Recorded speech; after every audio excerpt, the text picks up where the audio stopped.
அதாவது மாண்புமிகு பிரதமர் அவர்கள் இன்றையோட தேர்தல் கிட்டத்தட்ட ஒரு 3 மாத காலமாக தேர்தல் நடந்த அந்த தேர்தலானது நிறைவு பெறுகிறது. அவங்க போன வருஷம் கூட தேர்தல் முடிஞ்சோடனே தன்னுடைய தியானத்திற்காக உத்தரகாண்டில் போயிருந்தார். இந்த முறை நமக்கெல்லாம் பாக்கியம் தமிழ்நாட்டில் இருக்கிற கன்னியாகுமரிக்கு வருகை தந்திருக்கிறார். விவேகானந்தர் அவர்கள் இங்கு வந்து தியானம் செய்துவிட்டு இங்கிருந்து அமெரிக்காவுக்கு சென்றார். அதே நாளில் தான் இன்றைக்கு நம்மளுடைய மாண்புமிகு பிரதமர் திரு நரேந்திர மோடிஜி அவர்கள் இங்கு வந்து 3 நாட்கள் தங்கியிருந்து அவர் முழுமையாக தன்னுடைய தியானத்தில் ஈடுபட இருக்கின்றார்.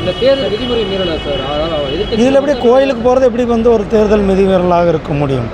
தேர்தல் விதிமுறைகள் எப்படி இருக்க முடியும்?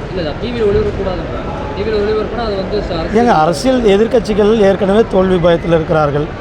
அவங்க எதிர்க்கட்சிகள் வந்து எதையாவது சொல்லணுன்றதுக்காக எல்லா விஷயத்துலேயுமே கருத்து சொல்லக்கூடாது. இது வந்து பிரதமர் அவர்கள் வந்து கோயிலுக்கு சென்று அவர் அங்கே தியானத்தில் இருப்பதை இது யாராலும் எப்படி தடுக்க முடியும்?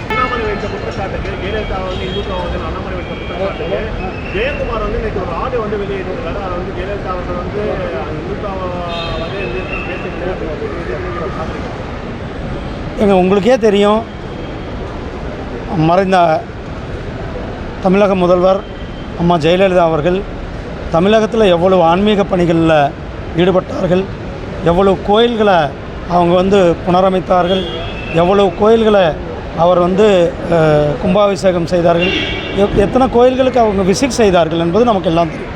அது மட்டுமல்ல, அயோத்தியில் ராமர் கோயில் கட்டப்பட வேண்டும் என்பது இந்தியாவில் இருந்த ஒவ்வொருவருடைய எண்ணமும் கனவாக இருந்தது. அதில் அம்மா அவர்களும் அயோத்தியில் ராமர் கோயில் கட்ட வேண்டும் என்று உறுதியாக இருந்தார்கள்.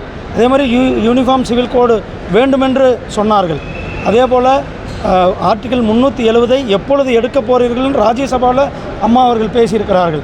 அதனால் அம்மா அவர்கள் தொடர்ந்து அவர்கள் வந்து நம்மளுடைய இந்துத்துவா மேலேயும் ஆன்மீகத்தின் மேலேயும் நம்பிக்கை கொண்டவர்களாக தான் இருந்திருக்கிறார்கள். நம்ம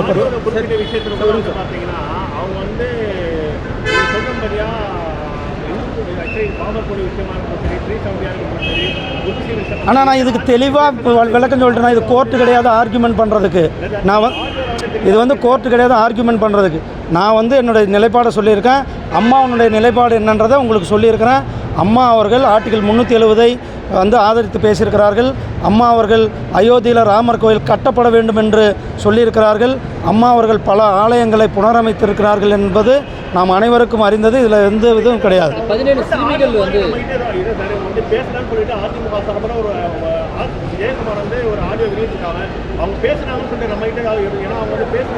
நேற்று கூட நியூஸ் பேப்பர் எவ்வளவோ நியூஸ் ஆடியோக்கள் இருக்கிற. ஏங்க, இதுக்கெல்லாம் எதுக்குங்க ஆதாரம்? இதுக்கெல்லாம் எதுக்கு ஆதாரம்? அம்மா வந்து பேசுனது சட்ட ராஜ்யசபாவில் குறிப்பில் இருக்குது, போய் எடுத்து பாருங்கள் போங்க. ஏங்க, நான் தான் சொன்னேன், இது கோர்ட்டு கிடையாது தம்பி ஆர்கியூமெண்ட் பண்ணுறதுக்கு. அவங்க ராஜ்யசபாவில் பேசியிருக்காங்க, ராஜ்யசபாவில் ஆவணங்களில் இருக்கிறது, செய்தித்தாள்களில் வந்திருக்கிறது. இதை விட வேறு என்ன ஆதாரங்கள் வேண்டும்? செய்திகளை உடனுக்குடனும் துல்லியமாகவும் தெரிந்து கொள்ள சப்ஸ்கிரைப் பண்ணுங்க.